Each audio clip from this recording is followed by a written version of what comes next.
আজকে আমার হাতে স্পেশাল চা বানানোর রেসিপিটা শেয়ার করব, যেটা কিনা 5 মিনিটেই হয়ে যায়।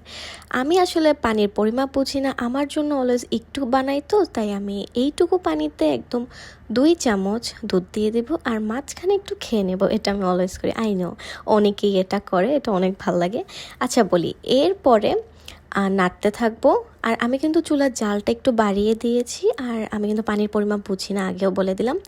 এই ধাপে একটু নেড়ে বুঝে নেব যে এটার ঘন কতটুকু হবে। ঘন খাইলে বেশি দুধ দিবা, আর ঘন কম খাইলে কম দুধ। আর এই পর্যায়ে আমি 2টা এলাচ দিয়ে দিব এবং সাথে একটু করে মানে আস্তে আস্তে চা পাতাটা দিয়ে দিব, এবং টাইমের সাথে সাথে আরও চা পাতা অ্যাড করব যাতে কালারটা গাঢ় হয়ে যায়, কারণ আমি গাঢ় চা পছন্দ করি আর কালারটাও কালারফুল হতে হবে। This is the final colour. হইছে ভাই রে ভাই, আমি এখন পাগল হয়ে যাবো। আমাকে কেউ পাবনা পাঠায় দাও। আমার রেসিপিটা কিন্তু একটু ফাঁকিবাজির রেসিপি, আর আমি কিন্তু দুধটা বেশি একটা জাল করি নাই।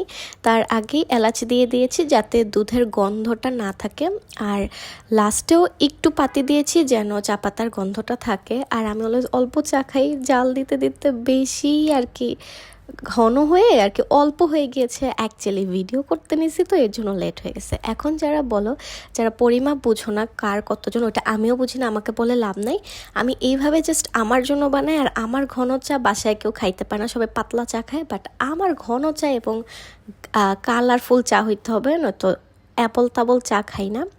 আর আমি জানি সূচর টেস্ট কেমন, এই জন্য ওকে এখন রিভিউ নিব কেমন লাগছে। ও আবার মিথ্যা রিভিউ দেয় না। এমনি মানুষ চা খায়, বলো কেমন হয়েছে? পুরা শুকায় গেছে ভিডিও করতে যাইয়া। ভাই বল কিছু। আমি চা খেয়ে স্বর্গে চলে যাচ্ছি। That's the real reaction. আচ্ছা, ইমপ্রুভ হয়েছে। রচু থেকে চা শিখতে চাইলে অবশ্যই এখানে আসতে হবে, অ্যান্ড আমার থেকে এক্সপ্রেশন শিখতে চাইলে অবভিয়াসলি সুন্দর সুন্দর কমেন্ট করতে হবে। ও মাই গড, তুমি তো মন থেকে বললা? অবশ্যই তুমি কখনোই চা নিয়ে উল্টাপাল্টা কথা বলবা না। এক্স্যাক্টলি গাইস, আমি চা প্রেমিক না হলে আমি চায়ের টেস্ট বুঝি।